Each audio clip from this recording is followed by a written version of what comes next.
getting closer and closer to Easter. Try to imagine what life in first century Israel was like. There were no paved roads.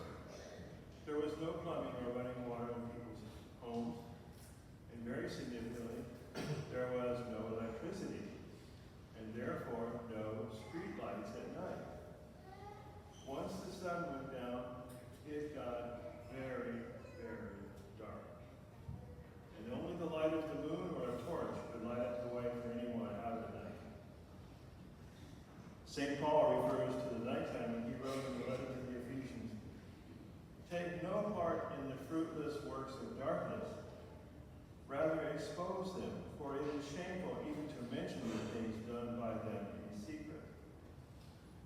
Under cover of darkness, nefarious deeds are done, because no one can see what is happening. Consider the fact that the leaders of the Jews arrested Jesus and put him through his passion during the night, hiding from public view what was going on. All of this against their own laws and rules.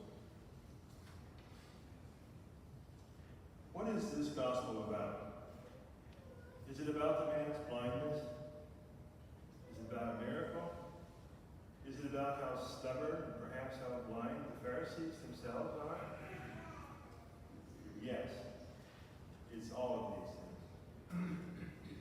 So today we are observing the second scrutiny, a deeper look into what our elect Liz is moving toward. Baptism. Let's not forget also those candidates preparing for full reception in the church. This is church-wide, who will benefit from being reminded of their own baptism.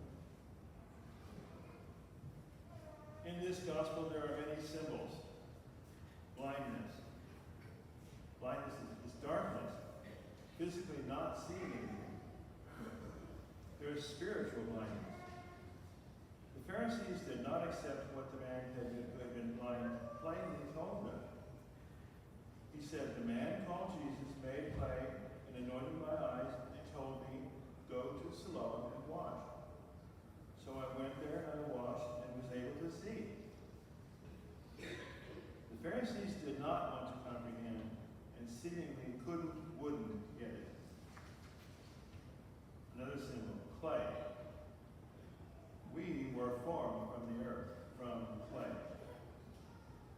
Saliva, or as some people would say, spit. We are grossed out by people spitting. But this is holy stuff, analogous to the oil of chrism, which is consecrated. And coming from Jesus, it is sacred. In addition, we know that human saliva has biochemical properties that give it healing qualities, even so much as anesthetic and analgesic properties. Mud from the clay of the earth and saliva from the mouth of Jesus. Another symbol, which he anoints the man. He sets him apart, makes him holy.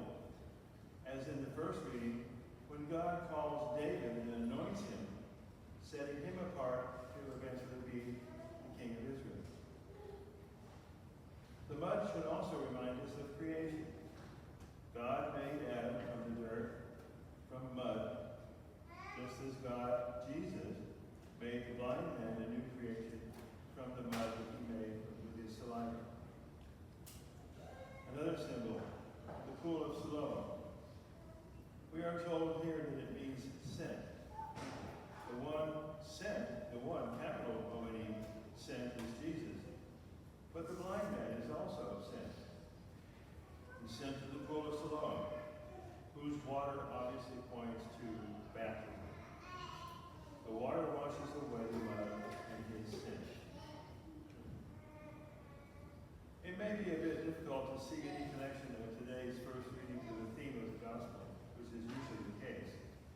But we do see that God makes certain people elect, or chosen. He chose David to be king and anointed him. God chooses those he wants close to him. He chose Liz, our elect, and gave her the gift of faith that spurred her to ask for baptism.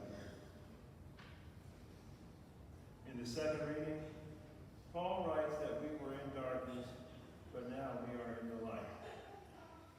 Paul himself was in darkness when God chose him to be an apostle. When the scales fell from his eyes, his vision was restored. He was enlightened. And that is the very term that the church applies to the newly baptized people. They are called enlightened.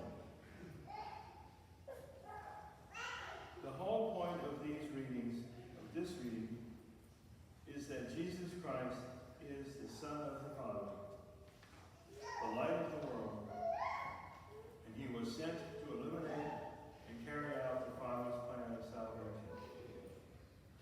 The light that is Jesus dispels the darkness of night and of evil. It removes the scales from our eyes and enables us to see ourselves in the light in order to remove from ourselves the things that blind us to the truth: pride, anger, laziness, lust, and the other kinds of sin. The prayer after communion sums up the theme of the Mass and gives us something to ponder and to act on as we leave here and go out into the world. So now listen to the prayer after communion that we will pray at the end of the Mass today. O God, who enlighten everyone who comes into this world, illuminate our hearts, we pray, with the splendor of your grace, that we may always ponder what is worthy and pleasing to your majesty and love you in all sincerity. And then in the prayer over the people, the priest asks the Lord to look upon those who call to you and sustain the weak. Give life by your unfailing light to those who walk in the shadow of death. You see all these references to light, to dark, to shadow, to enlightenment.